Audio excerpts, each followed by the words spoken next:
Bonsoir à tous, j'espère que tout le monde va vraiment très bien. Donc voilà, nous nous retrouvons ce soir pour vos prévisions saisonnières pour la France, bien sûr, pour votre hiver 2021-2022. Et oui, les années passent très vite. Donc voilà, au départ, je devais vous faire la deuxième actualisation en fin mars, un mois après la première actualisation. Mais finalement, non, je n'avais pas vraiment le temps ou j'avais un peu oublié de la faire. Donc voilà, je la fais à la date limite la mi-avril, car la prochaine actualisation devait avoir lieu fin avril, mais là, 15 jours après, il n'y aura pas de grands changements, alors que début mai, mi-mai, 3 semaines, un mois après, là il y aura des petits changements. Donc la prochaine actualisation aura lieu début mai ou vers la mi-mai. On en reparlera bien sûr. Voilà, donc quel temps pour votre hiver 2021-2022. Et oui, tellement que ça passe vite, je me crois encore dans l'hiver 2020-2021. Bref, alors sachez que je me base principalement sur les variations climatiques, bien sûr, car on n'a pas encore de réelle tendance pour cet hiver. Après, il y a aussi les variations climatiques et les toutes premières tendances pour cet hiver, et c'est aussi ce que je pense. Voilà. Pour votre mois de décembre, alors sachez que depuis ces dernières années, ce mois de décembre se révèle très souvent doux et humide, il faut le dire. Humide tout le temps et doux aussi. Pratiquement tous les mois sont doux. Mais ça pourrait bien s'inverser cette année. C'est-à-dire qu'on pourra avoir un temps dans les normes pas humide, et des températures par contre qui seront en dessous des normales de saison, avec un déficit allant autour des moins 0,5, moins 1. Donc un déficit pas exceptionnel non plus, mais pas très léger, de moins 0,1, moins 0,2 degrés de déficit normal. Un temps sous les normes, normal, avec un déficit normal. Pas trop marqué, pas faible, normal. Donc les épisodes neigeux en pleine commenceront dès le mois de décembre, et pourquoi pas, on en reparlera bien sûr pour prévisions saisonnières pour l'automne, en novembre, on en reparlera. Donc les épisodes neigeux arriveront, car avec des précipitations dans les normes, ça veut dire qu'on a des précipitations quand même, quels que soient les millimètres, qui tombent un jour sur 3. Donc avec des températures en dessous des normes, il faut s'attendre à, non pas en moyenne par exemple pour l'île, 5 jours de neige, mais 7 jours de neige environ. Et pour Paris, non pas 2-3 jours de neige, mais, pas 2 jours, mais 3-4 jours de neige. Enfin, plutôt 4 même. Donc voilà, c'est pour ça que le caractère hivernal va prendre le dessus sur le caractère doux qu'on connaît depuis ces 5 dernières années, on va dire, même ces 10 dernières années en globalité. C'est pour ça qu'il y a un grand changement. Bien sûr, là, je ne prends pas en compte les effets du volcan de la Soufrière, qui peut avoir des gros impacts, surtout que c'est dans l'hémisphère nord, donc l'hémisphère nord aura les impacts, ressentira les principaux, ressentira en grande partie ressentira les impacts, très clairement. Sera plus impacté que l'hémisphère sud, bien entendu. C'est ça que je veux dire, là je m'emmêle les pinceaux. Votre mois de janvier 2022. Lui s'annonce plutôt humide, comme ces dernières années. On a remarqué que le mois de janvier, qu'il soit doux ou froid, il est souvent humide. On l'a remarqué aussi, avec un excédent allant de 20 à 40%. Il sera humide. Températures seront, quant à elles, encore, bien sûr, sous les normales de saison. Elles présenteront un déficit allant de moins 1 à moins 1,5 degré, car on aura un flux de nord-ouest à nord majoritaire, donc beaucoup d'humidité, surtout quand on a un vent de nord-ouest, à nord-nord-ouest, voire nord. Donc un excédent de précipitation, on va dire, normal de 20-30%. Voilà, d'environ 20 à 25-30%. Et les températures sous les normes. Donc là, les épisodes neigeux seront vraiment là. On aura peut-être par exemple 10 jours de neige à Lille, même un peu plus, on aura peut-être 7-8 jours de neige à Paris. Dans le nord-est, il neigera un jour sur 2. Donc voilà, on aura beaucoup de froid, d'épisodes hivernales. Alors que par exemple pour décembre, on n'aura pas d'excédent. Donc on n'aura pas. Donc s'il y a un peu plus de jours de neige que la moyenne, ce ne sera pas à cause des précipitations, mais à cause des températures. Alors que là, pour janvier, ce sera à cause des deux, des précipitations et des températures, que nous aurons plus de jours de neige. Février, quant à lui, depuis de nombreuses années, il est sec. Et là, ce sera encore une fois, d'après moi et d'après les variations climatiques, la même chose. Donc, attendez-vous à un déficit assez léger, de 10 à 20%. Donc, de léger à normal. 10 c'est plutôt faible et 20% c'est plutôt normal. On entre dans le déficit moins normal. Donc un déficit pas fort, mais pas faible. Ça veut dire ça normal. Ça veut pas dire qu'on est dans les normales de saison côté précipitation. C'est un déficit normal, tout simplement.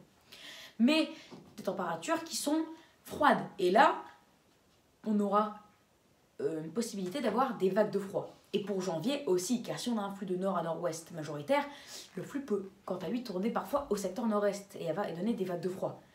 Pour décembre, le risque de vague de froid est un peu limité. Pour janvier, il devient faible à modéré, mais pour février, il devient modéré à fort.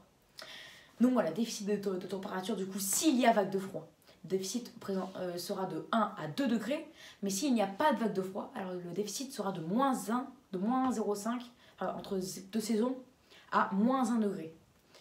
Et des précipitations sous les normes de 10 à 20%. Au total, avec un mois de décembre dans les normes côté précipitation.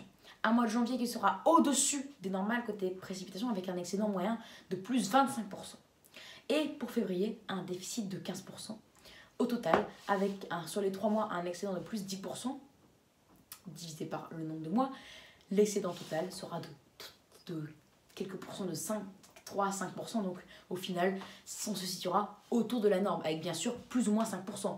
Donc là, si l'excédent moyen est de 3%, c'est plus ou moins 5%. Donc on peut être à moins 10%, plus 10%. Donc autour de la norme, dans tous les cas. Par contre, côté température, avec un mois de décembre qui présentera un déficit de moins 0,5 à moins 1 degré, donc moins 0,75, janvier, moins 1,25 en moyenne, ça fait en moyenne moins 1, mais février, moins 0,5, car on se situera entre deux saisons et moins 1 degré. Ça fait moins 1 en moyenne pour décembre-janvier, et moins 0,5 pour février, ça fait moins 2,5 sur les 3 mois, ce qui fait au total moins 0,83. 3 à l'infini. Oui, parce que 2,5 divisé par 3, ça fait 0,83. Environ. Donc on sera au final entre moins 0,5 et moins 1 sur l'hiver, avec des précipitations autour de la norme, même légèrement excédentaire de plus 5, plus 10%. Donc au final, côté température, c'est le caractère hivernal qui prend le dessus sur le caractère plutôt d'automne, donc doux, c'est le froid qui prend le dessus, avec beaucoup d'épisodes de froid, un hiver froid, et ça, on va le ressentir. Hein. Si par exemple on sort d'un hiver 2009, type 2009-2010, bah là le froid, l'hiver prochain, on sentira moins. Alors que là, avec toute cette série d'hiver avec un excédent de plus 1 à plus 3 degrés, bah, si on a un déficit de moins 0,5 à moins 1, bah, on aura en moyenne de 2 à 4 degrés de moins que les autres hivers. Ça va vraiment se sentir. Déjà, si on a un hiver pile dans les normes, au final, au total, déjà on va le sentir. On va voir le caractère hivernal prendre le dessus. On va même croire que l'hiver est froid. Mais alors, si on a un hiver vraiment sous les normes, alors là, par rapport bien sûr à la période 1981 à 2010, je précise. Et par rapport à la période 1991 à 2020, du coup, on se dirige vers un hiver avec un déficit allant de moins 1 à moins 1,5. Là, du coup, ouais, c'est le caractère hivernal. Si on est sous les normes, ben là, on va se dire c'est un hiver vraiment extrêmement froid. Donc déjà, si côté température, on a un caractère vraiment hivernal, un hiver vraiment froid. Et côté précipitation, on a un excédent. Attendez-vous à avoir beaucoup d'épisodes de neige, notamment en janvier, car là, on aura le plus d'humidité et le plus de froid. Décembre, on aura un peu plus d'épisodes neigeux que la moyenne. Janvier, plus d'épisodes neigeux que la moyenne. Donc pas un peu plus, pas beaucoup plus, plus normal. Donc on n'aura pas le double. Hein. On aura peut-être, par exemple pour Paris, à la place d'avoir 3-4 jours de neige, on aura peut-être 7. Donc on aura à peu près le double. Voilà, à peu près le double finalement. Le double. Pour février, par contre, on sera peut-être en petit déficit. Car même si les températures le permettront l'apparition des épisodes de neige, les précipitations ne le permettront pas. Mais après, vous allez me dire, on a un petit déficit, donc on sera au final autour de la norme côté épisodes de neige. Donc voilà. Il me semble que côté température, c'est bien parti pour avoir des épisodes de neige, et côté précipitations, au final, aussi. Donc, est-ce que l'hiver 2021-2022 pourrait être neigeux? La réponse est normalement oui. On en reparlera bien sûr dans ces prochains mois. Et voilà. Sachez bien sûr que la plupart des prévisions saisonnières pour votre été et automne prochain changent et prévoient un été prochain et un automne prochain de plus en plus froid par rapport à la norme en France. Alors, est-ce que vous imaginez si le volcan de la Soufrière continue, car là ça fait maintenant une semaine qu'il est en éruption depuis vendredi 9 avril, donc vendredi, samedi, dimanche, car il a démarré vendredi le matin. Donc la journée de vendredi, elle compte. Il est en éruption de 9h ou 6-7h, un truc 6-9h jusqu'à 24h. Donc toute la journée de vendredi compte. Vendredi, le week-end, lundi, mardi, mercredi, jeudi. Ça fait maintenant 7 jours qu'il est en éruption. Il y a eu 4 éruptions. Donc bien sûr, entre ces éruptions, ça se calmait un peu, mais il y a quand même plein de cendres qui étaient rejetées, quoi. Donc il y a l'éruption globale elle dure une semaine. Et ça va continuer pendant plusieurs semaines, donc on aura un refroidissement climatique. On en reparlera bien sûr dans ces prochains jours. Voilà, donc vous imaginez, si on a un refroidissement climatique de quelques années là, on ressentira les effets dès cet été. Hein. Donc les prévisions saisonnières là qui commencent à changer, elles ne prennent même pas en compte le volcan de la Soufrière. Alors vous imaginez, on pourra avoir des beaux trucs. Bref, on en reparlera. Et je vous invite à aller voir d'ailleurs mes vidéos sur ma chaîne Shams Climat qui parlent de ces phénomènes-là. Donc voilà du coup les amis pour cette vidéo. Donc j'espère que cette vidéo vous aura plu. Donc n'hésitez pas à vous abonner pour les nouveaux, liker, partager. Et n'hésitez surtout pas à me donner des idées pour mes futures vidéos. Voilà, excellente soirée à vous et à demain pour de nouvelles vidéos. Ou à ce soir, si j'ai le temps. Ciao.